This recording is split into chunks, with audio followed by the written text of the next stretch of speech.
rather than be deported. A San Antonio student activist seeks voluntary departure from the U.S. Following a positive legal ruling in their favor, the San Antonio Professional Firefighters Association claims a public victory. And animal care officer sees more than 100 snakes, hundreds of mice, and rats from a San Antonio home. This is your Express Briefing podcast for Thursday, September 6th. Subscribe to this and other free content at expressnews.com/podcasts. And get each day's top news and sports headlines delivered to your inbox at expressnews.com/newsletters. A lawyer for DACA recipient and activist Sergio Salazar, whose immigration benefits were not renewed, told a judge Wednesday his client will seek voluntary departure to Mexico instead of being deported, a move that would protect the 18-year-old from the harsh consequences of an order of removal or deportation, which would bar him from returning to the U.S. for several years or even permanently, while voluntary departure buys a person more time to take care of affairs before leaving and does not automatically bar a person from the United States for a set number of years. A prosecuting immigration attorney with U.S. Immigration and Customs Enforcement opposes the request.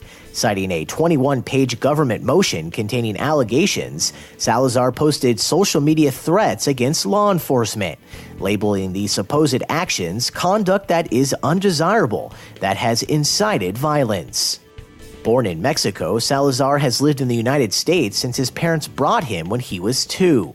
Before renewal of his DACA status was recently denied, he had been living legally in the U.S. as a recipient of temporary legal immigration status under the Deferred Action for Childhood Arrivals program and is a graduate of Roosevelt High School.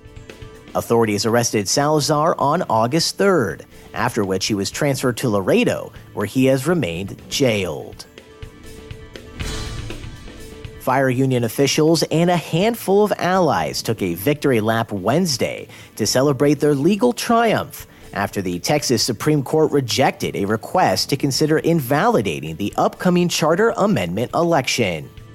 San Antonio Professional Firefighters Association President Chris Steele frames the victory as a win for the public and a solid punch in the gut of special interests, power brokers, and out-of-control politicians hell-bent on keeping democracy from voters. At every level, judges denied a push from the Secure San Antonio's Future Political Action Committee to block the November 6 election by disputing how the union paid for its petition campaign, noting that firefighters failed to disclose spending and used union dollars rather than a legally required political action campaign.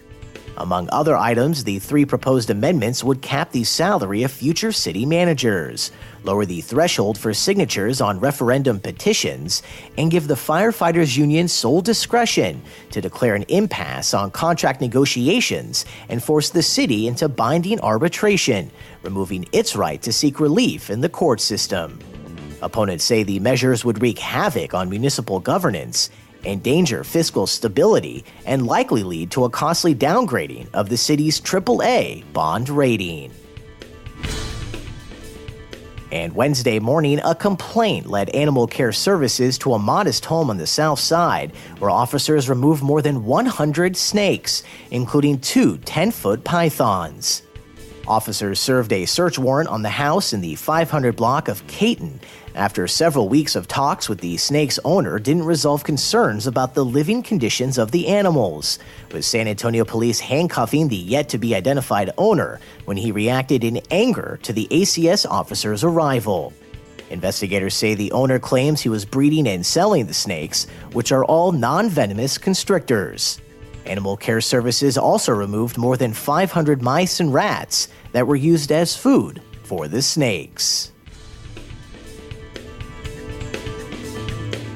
And that's your daily San Antonio Express News briefing for Thursday, September 6th. Subscribe to this and other free content at expressnews.com/podcasts.